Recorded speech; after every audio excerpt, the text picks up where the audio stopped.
तो जैसा कि हम बता दें आपको कि आपके कक्षा 9 के विज्ञान पाठ संख्या 1 जिसका नाम है हमारे आसपास के पदार्थ को शुरू से अब हम लिखने वाले हैं जो भी महत्वपूर्ण टॉपिक है इसमें।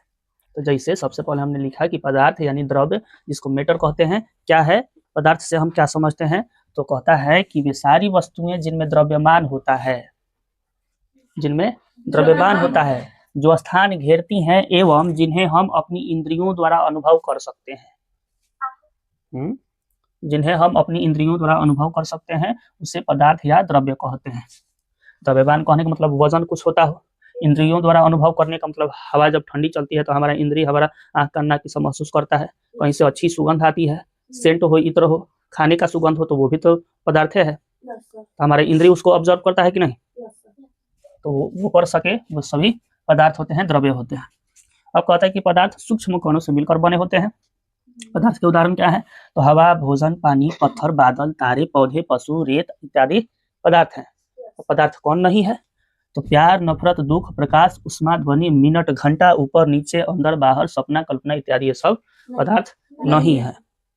समझ गए। अब है कहता है कि पदार्थ के कणों के अभिलक्षण, मतलब पदार्थ के कण आप जानते हैं तो उसके कण के अभिलक्षण क्या होते हैं, गुण क्या होते हैं, उसके विषय में चर्चा करता है। तो पहला है पदार्थ के कणों के बीच रिक्त स्थान होता है।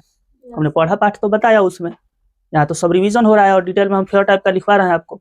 तो पदार्थ के कणों के बीच रिक्त स्थान होता है, ठीक है। अभी पदार्थ के अवस्था कौन कौन से होते हैं उसके विषय में चर्चा करेंगे आगे। पदार्थ के कण एक दूसरे को आकर्षित करते हैं, अपनी ओर खींचते हैं और मजबूत बंधन बनाते हैं। और अब वो पदार्थ की अवस्था पर निर्भर करता है कि किस अवस्था में कितना मजबूत बंधन बनता है, वो भी आगे बताएंगे। पदार्थ के कण निरंतर गतिशील रहते हैं। हमने बताया कि ऐसा पदार्थ कोई पदार्थ नहीं है जिसके कण निरंतर गतिशील न रहते हो। संसार की सभी वस्तुएं हिलती रहती हैं, झिलझिलाती रहती हैं। ये अति सूक्ष्म होते हैं, कौन, पदार्थ के कण, ये अति सूक्ष्म होते हैं जिन्हें हम अपनी नंगी आंखों से देख नहीं सकते हैं, पदार्थ के कणों को, ठीक है। अब थोड़ा सा नीचे आवे तो नोट में बताया कि भारत के प्राचीन दार्शनिकों ने पदार्थ को 5 मूल तत्वों में वर्गीकृत किया है, जिन्हें उन्होंने पंच तत्वों का नाम दिया है।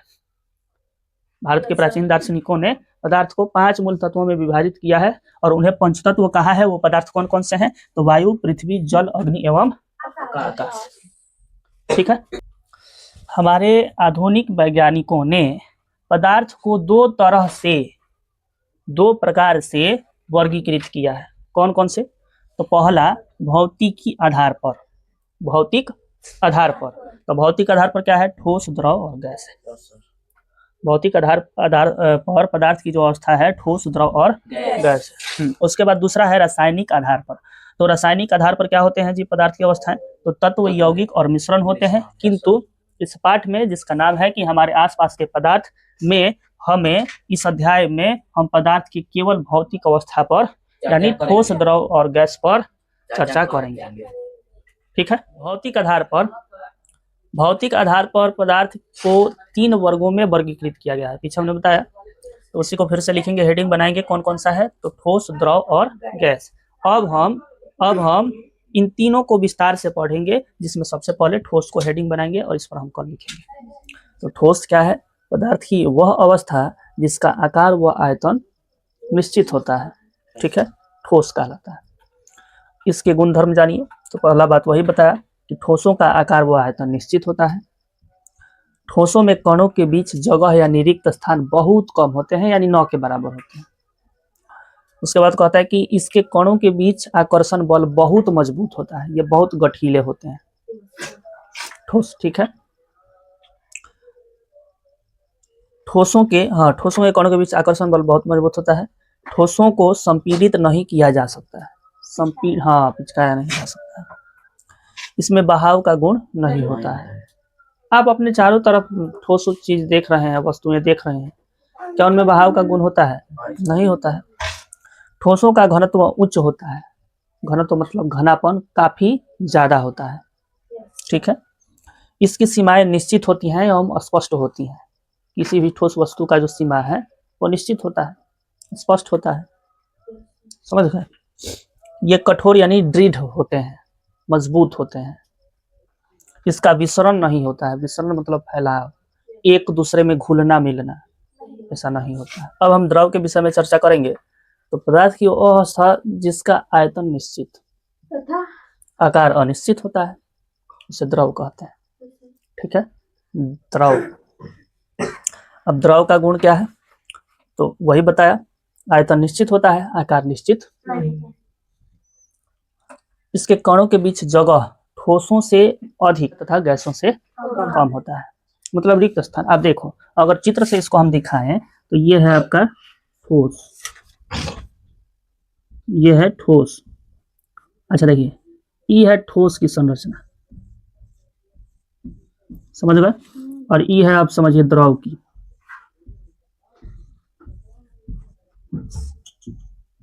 और गैस का अगर बनावे तो ये है गैस, समझ गए? तो वही बात आपको बताया कि इसके कणों के बीच जो जगह होता है ठोस से अधिक होता है, इसके द्रव के विषय में चर्चा कर रहे हैं, तथा गैस से कम होता है।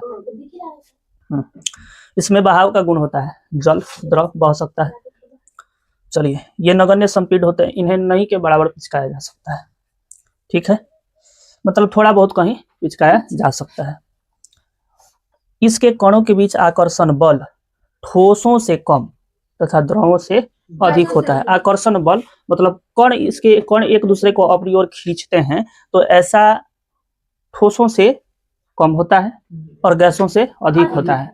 जल को आप देखे होंगे, जिधर बहता है बहता ही रहता है। नल आप खोल दो, उसके बीच उंगली लगाओगे, फिर भी देखोगे कि उसके कण अपने ओर खींचते हैं उसको।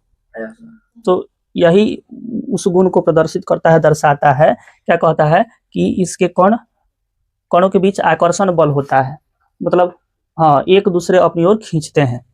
ठीक है, किससे होता है? तो ठोस से कम होता है और गैस से अधिक होता है। इसमें यानी द्रव में ठोस, द्रव एवं गैस तीनों का मिश्रण संभव है। मिश्रण मतलब मिलावट, घुल मिल जाना। जैसे अगर हम एक गिलास पानी लें, अभी द्रव के विषय में चर्चा कर रहे हैं, तो द्रव है कि नहीं पानी। एक गिलास पानी लें और उसमें ठोस चीनी को घोलना चाहें तो घोल सकते हैं, समझ गए? उसके बाद अगर हम इसमें किसी अन्य द्रव को घोलना चाहें, जैसे कोई सा भी पेय पदार्थ ले लें, स्टिंग ले लें, स्प्राइट ले लें, कोई सा भी पेय पदार्थ, तो उस जल में घोलना चाहे तो घोल सकता है। तो ठोस भी घुल गया, द्रव भी घुल गया, और गैस तो इसमें घुला ही रहता है, जैसे ऑक्सीजन। हाँ, लेकिन ठोस में इसका मिश्रण संभव नहीं है। मतलब ठोस में किसी और को मिला सकते हैं? नहीं मिला सकते हैं। इसका केवल ऊपरी पृष्ठ होता है। कटोरा में जल रखे हुए हैं, तो क्या ऊपरी वाला पृष्ठ आपको दिखेगा? वही कहता है, हाँ, ऊपरी पृष्ठ। ठीक है, देखिए, गैस पदार्थ की वह अवस्था जिसका न आयतन निश्चित होता है और न ही आकार निश्चित होता है, गैस है। ठीक, गैसों का आकार अथवा आयतन निश्चित न ही होता है, समझ में? इसके कण मुक्त रूप से कहीं भी विचलित कर सकते हैं। जब भी गैस का हम बात करते हैं तो सबसे पहला उदाहरण आप हवा ले लो।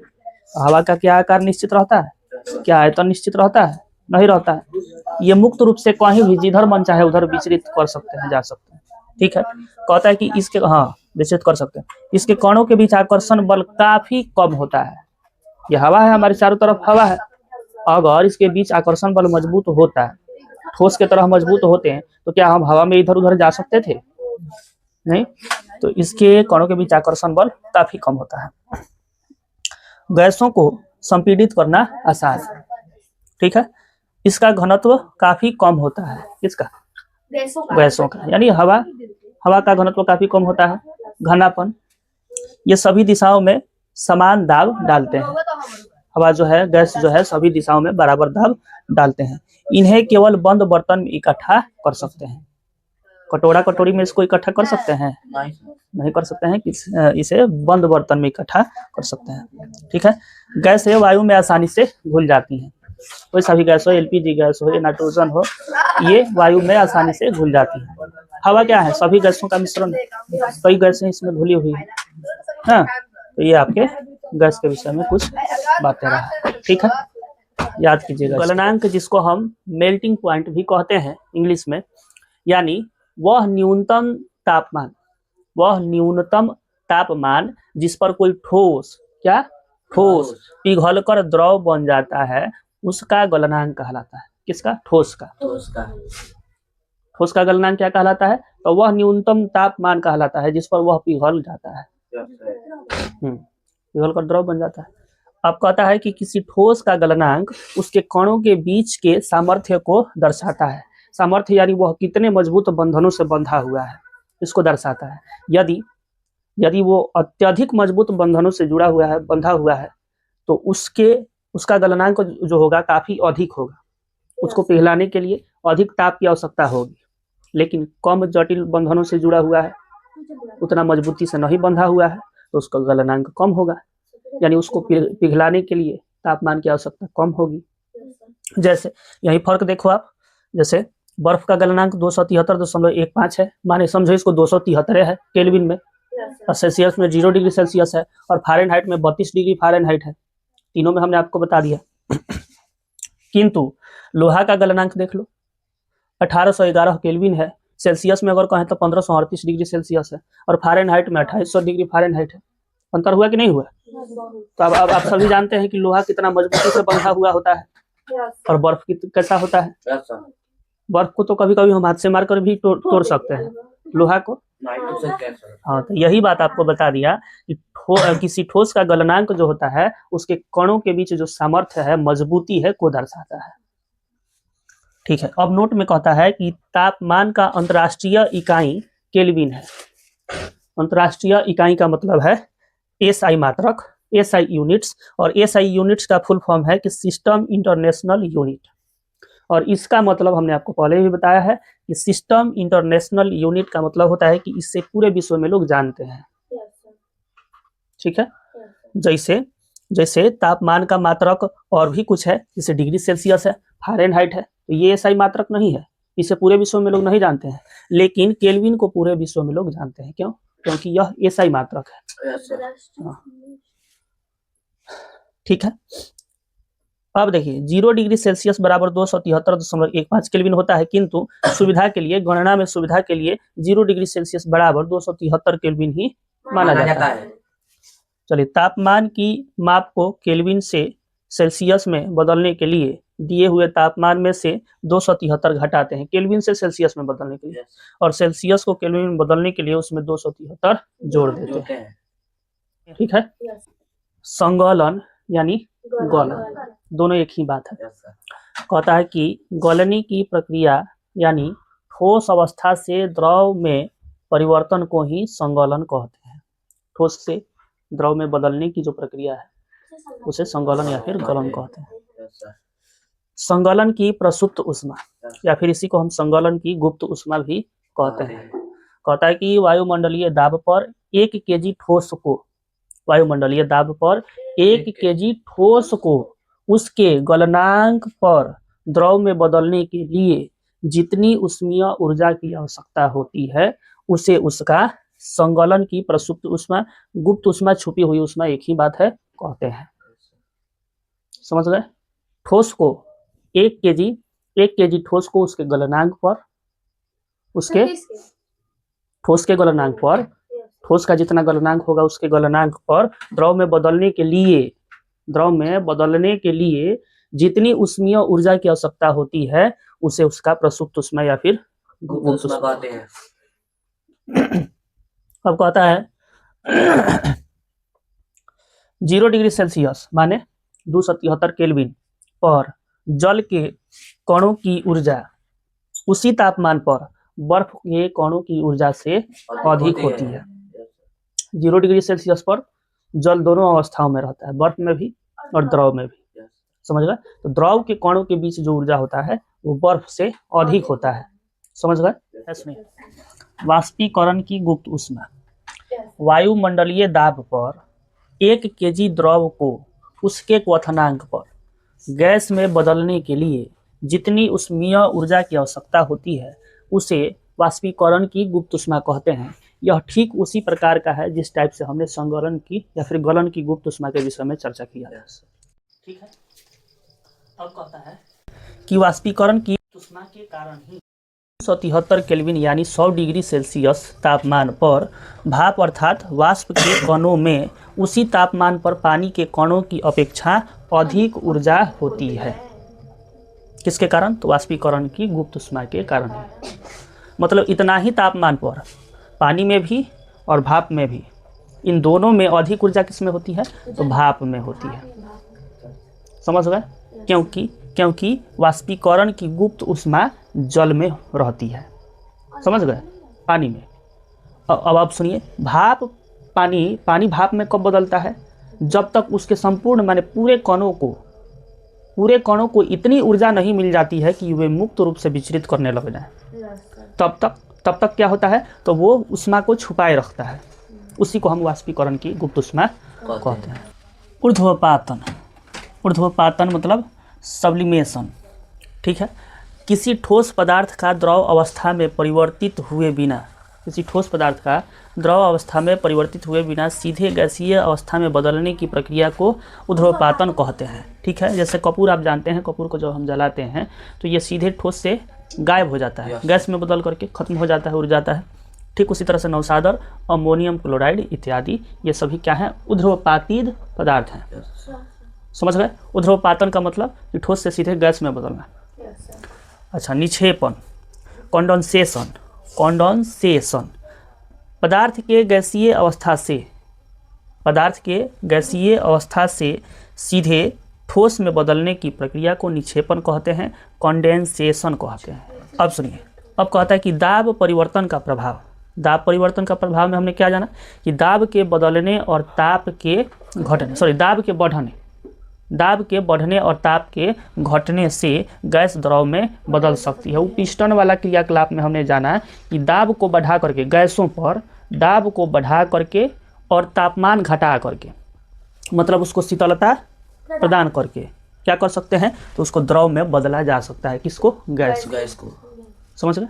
गैस को द्रव में बदलने के लिए उस पर दाब डालना होगा ज़्यादा से ज़्यादा और तापमान उसका कम करना होगा, तब गैस द्रव में बदल जाएगा।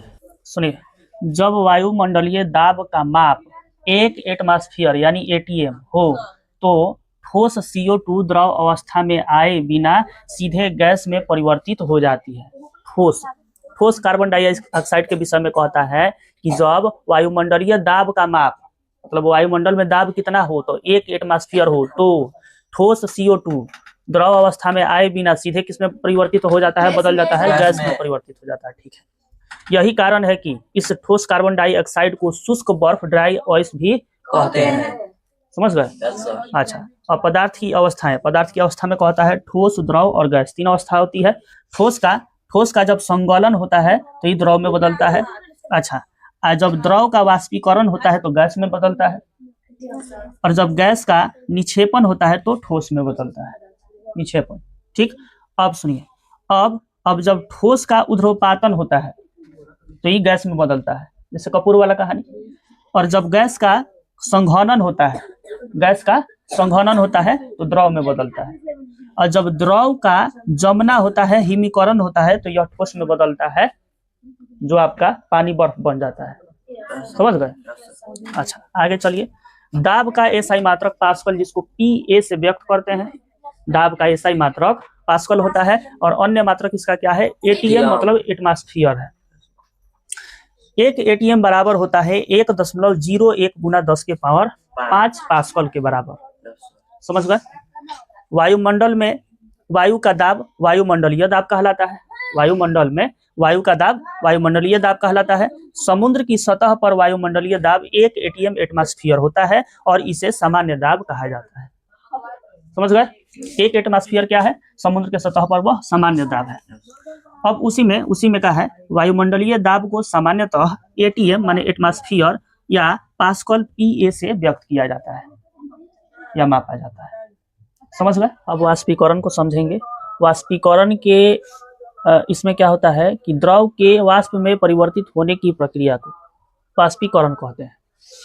वाष्पीकरण यानी द्रव के वाष्प में परिवर्तित यानी बदलने की प्रक्रिया को वाष्पीकरण कहते हैं, अर्थात किसी पदार्थ का तरल अवस्था से गैसीय अवस्था में बदलना ही वाष्पीकरण कहलाता है। ठीक है, ऐसा जरूरी नहीं है, यहाँ आपको बताया, ऐसा जरूरी नहीं है कि वाष्पीकरण की प्रक्रिया में तरल पदार्थ अपने क्वथनांक से नीचे होने पर भी वाष्प में बदल सकता है। मतलब ऐसा जरूरी नहीं है कि पदार्थ अपने क्वथनांक पर ही गैस में बदलेगा, अपने क्वथनांक से कम ताप पर भी वह गैस में बदल जाता है वाष्पीकरण की प्रक्रिया में। जैसे कपड़ा सूखने के लिए हम टांगते हैं तो आप जानते हैं कि उसमें द्रव होता है, जल होता है, और जल का क्वथनांक तो 100 डिग्री सेल्सियस होता है, 373 केल्विन होता है। तो कहाँ वो 373 केल्विन 100 डिग्री सेल्सियस पर पहुंचता है, उससे कम ताप में ही उसका जल गायब हो जाता है, वाष्पीकृत हो जाता है। तो वही कहता है कि वाष्पीकरण की प्रक्रिया में तरल पदार्थ अपने क्वथनांक से नीचे होने पर भी वाष्प में बदल जाता है। अब कहता है कि वाष्पीकरण को प्रभावित करने वाले कारक। पहला कहता है कि सतही क्षेत्र बढ़ने पर वाष्पीकरण की दर भी बढ़ जाती है। जैसे कपड़े सूखने के लिए हम उन्हें फैला देते हैं, पहले भी उदाहरण बताए थे समझाते टाइम कि जब हम कपड़ा को ले जा करके एक ही जगह से सिमटा करके रख दें तो उतना जल्दी नहीं सूखेगा, उतना जल्दी वाष्पीकृत नहीं होगा जितना जल्दी उसको हम फैला करके रखें होगा। समझ गए? तो जब क्षेत्र बढ़ता है तो वाष्पीकरण का दर भी बढ़ जाता है। अब देखिए दूसरा कहता है कि तापमान बढ़ने पर अधिक कणों को पर्याप्त गतिज ऊर्जा मिलती है जिससे वे वाष्पीकृत हो जाते हैं। यानी तापमान बढ़ने पर भी वाष्पीकरण पर प्रभाव पड़ता है। तापमान बढ़ने पर अधिक जल्दी से वाष्पीकरण की दर बढ़ जाती है। तापमान बढ़ने पर वाष्पीकरण की दर बढ़ती है तथा सतही क्षेत्र बढ़ने पर भी वाष्पीकरण की दर बढ़ती है। सुनिए, वाष्पीकरण को प्रभावित करने वाला तीसरा कारक है आर्द्रता। कहता है कि जब वायु में जल के कण होते हैं तो उसको हम आर्द्रता कहते हैं कि मात्रा पहले से ही अधिक होगी, वाष्पीकरण की दर घट जाएगी। इसका मतलब है कि वही कपड़ा रेंगनी पर सूखने के लिए अगर हम शुष्क दिनों में, गर्मी के दिनों में डालते हैं तो जल्दी सूख जाता है, क्योंकि वातावरण भी शुष्क होता है, गर्म होता है, उसमें गर्मी होती है, आर्द्रता नहीं होती है। लेकिन वही ठंडी के दिनों में वायुमंडल में भी, वातावरण में भी आर्द्रता होती है, हवा में नमी होती है। इसी के कारण हमारा कपड़ा जो है वो जल्दी सूख नहीं पाता है। क्यों कहता है कि आर्द्रता वाष्पीकरण की दर क्या होती है, घट जाती है। जब आपके वायुमंडल में, वातावरण में आर्द्रता होगी तो वाष्पीकरण की दर क्या होगी, घट जाएगी, क्योंकि वातावरण में पहले से ही जल की मात्रा है, नमी है हवा में, इसलिए।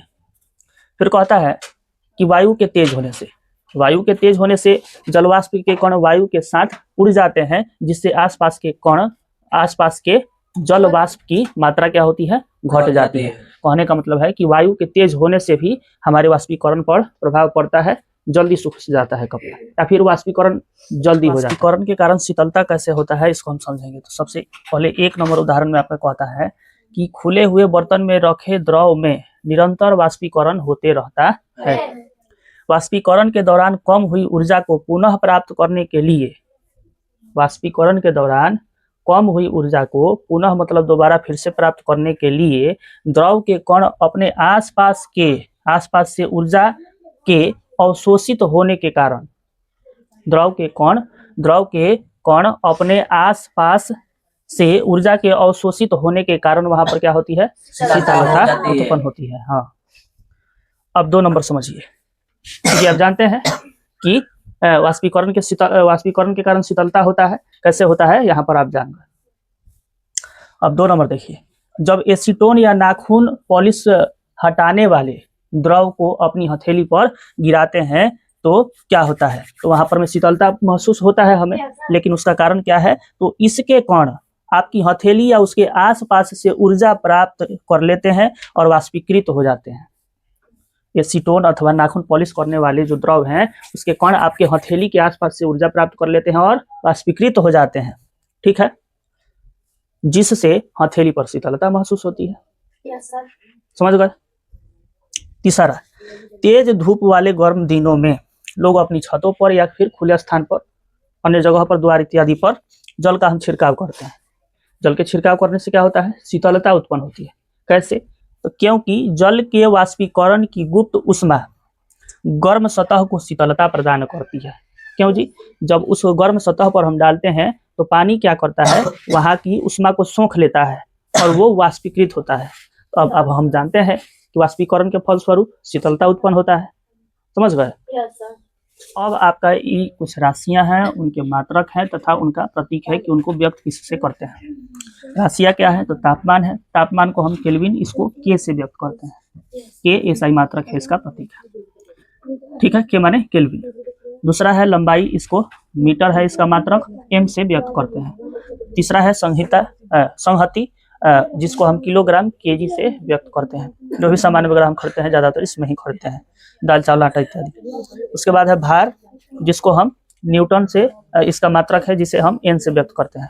भार का मात्रक न्यूटन, एन से व्यक्त करते हैं। आयतन का मात्रक घन मीटर, एम क्यू से व्यक्त करते हैं। उसके बाद है घनत्व, किलोग्राम प्रति घन मीटर, जिसको हम केजीएम इनवर्स 3 -3 से व्यक्त करते हैं, केजीएम पावर -3। उसके बाद है दाब, जिसका ऐसा मात्रक क्या है, पास्कल है, इसे पीए से व्यक्त किया जाता है। ठीक है, तो इस पाठ माने हमारे आसपास के पदार्थ से संबंधित जो भी महत्वपूर्ण बातें थी हमने यहाँ पर मैं लिखवा दिया है। पहले इसके सवाल किए ही हैं, तो अब यह पूर्ण रूप से खत्म होता है। इस पर हम ऑब्जेक्टिव वैकल्पिक प्रश्नों का अभ्यास करेंगे। ठीक है।